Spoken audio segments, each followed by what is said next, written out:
That is why I say it is faith that carried us. I am blessed. I'm able to stand here sharing with you the stories of those men who are not able to come and tell their stories. We had to come back ourselves to tell our own stories because the third party will distort our stories. And coming back here was not easy. In here, this face you see this face is a happy face. Yes, it is happy, but in here, that pain still lingers.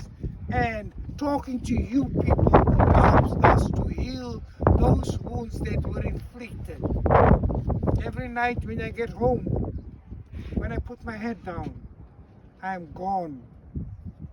Tomorrow morning when I wake up and I come back here, I relive that pain. It's not easy. It needs courage, but faith carries me. In those cells, those wardens came at night. They took some of those younger boys away. They went to abuse them. The very ones that were supposed to safeguard them abused them. And at times they will come, they'll say under the pretext that the security police wants to interview them. Then they go and sell them just beyond the Church of the Good Shepherd. It will be on your left when you go up. That was the prison where criminals were kept from 1971. And when you come down, it will be on, sorry, when you go up it will be on your left. When you come down, it will be on your right. That is where they were sold. And when they came back, they were a mess. Most of them are no more. In this prison served over thousands of prisoners. Thousands.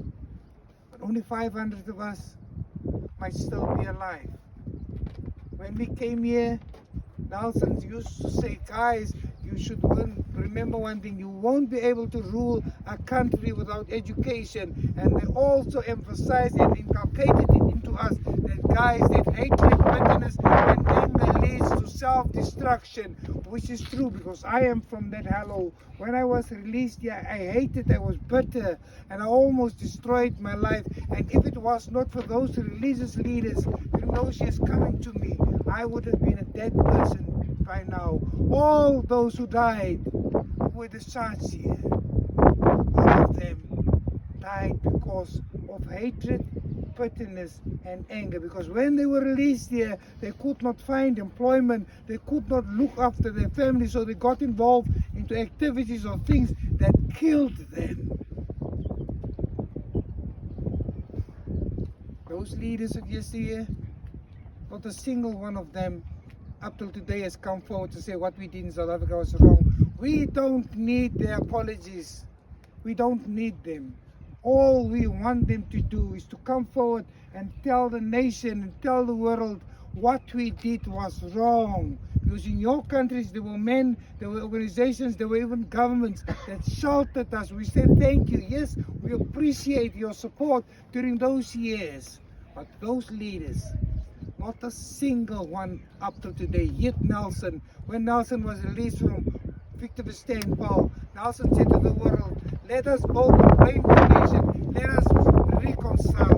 Reconciliation cannot be spoken about. Reconciliation goes along with resources, and reconciliation with that, South Africa is not yet free.